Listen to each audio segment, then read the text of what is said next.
What's going on, beer tubers? Did you watch that rant video today from the Valium gangster? Yeah, man. No, he's a good dude, but I found it funny, so I'm not going to read off Beer Advocate on this review. No, I'm totally fucking with you. Today we're looking at the one, the only Founders KBS, courtesy of you, John. Came out when? Around late March? Yeah, I think late March. I think maybe it hit us April Fool's Day. I don't remember. Maybe Either way, April 2. John has never had a KBS in his life, so I'm going to let you do the honor. Never, ever. Ever. And I've had it like every year since. So. Sounds rough. Well, we'll see if you actually like it. What do you think of the pour? So little to no head. Oh, yeah. Well, it's barrel aged, right? 11.2% alcohol by volume. I did review last year's, and I wasn't high and holy. I'm getting hints of coffee and a little barrel already. Look at that.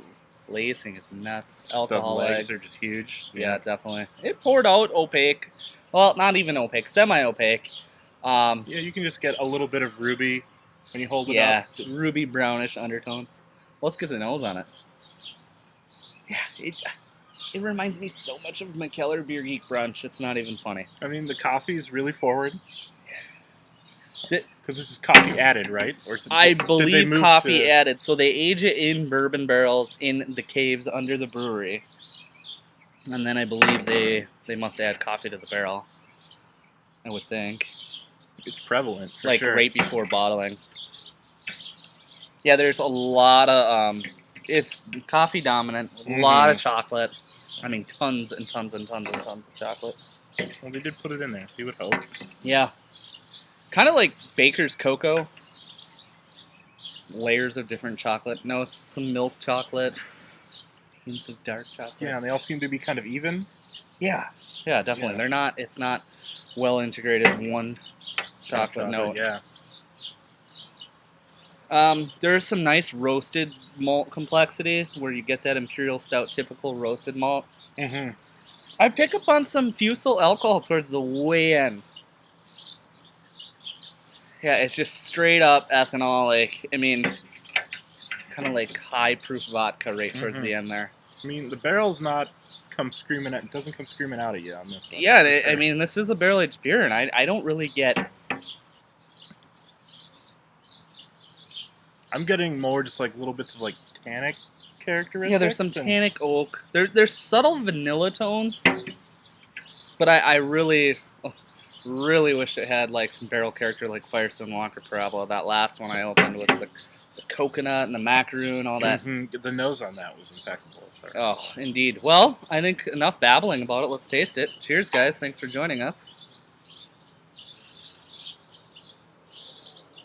We may be serving this a little cold, but whatever.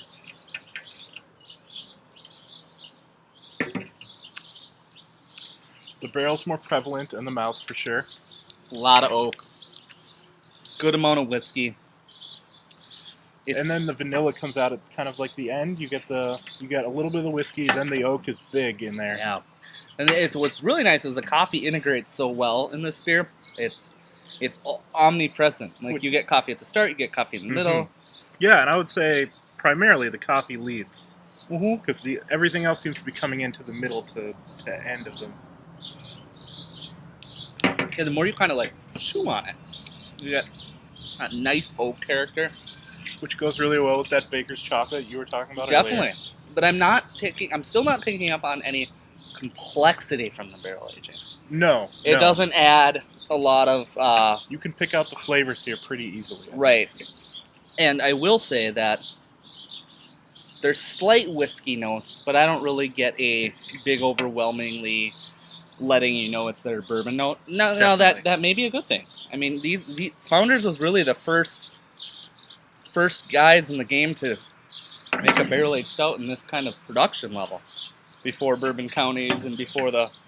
And to their credit, I'll say that it's 100% barrel-aged. Yep. More and more you're seeing 40% barrel-aged. It's not annoying. 60%. People are mixing it in with wine barrels. Rant on that.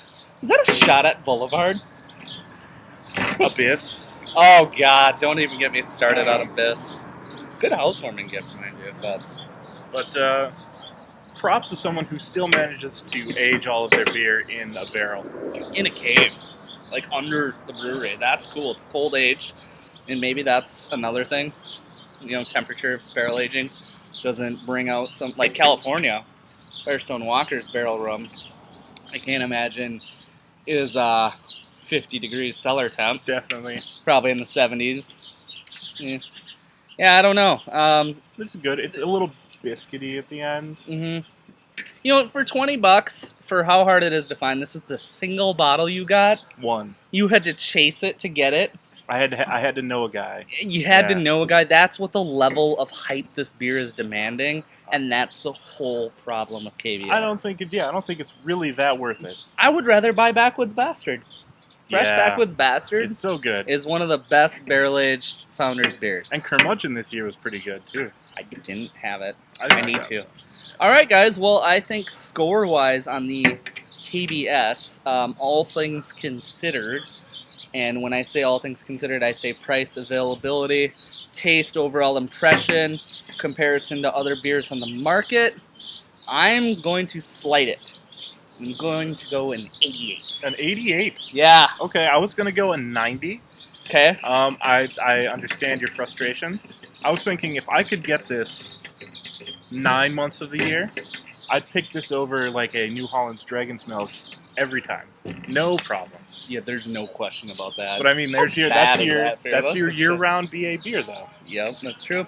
All right, guys, we'll definitely see you in the next beer review. Thanks for joining us for our scathing KBS review. We'll be back for a couple more out on the patio. Cheers.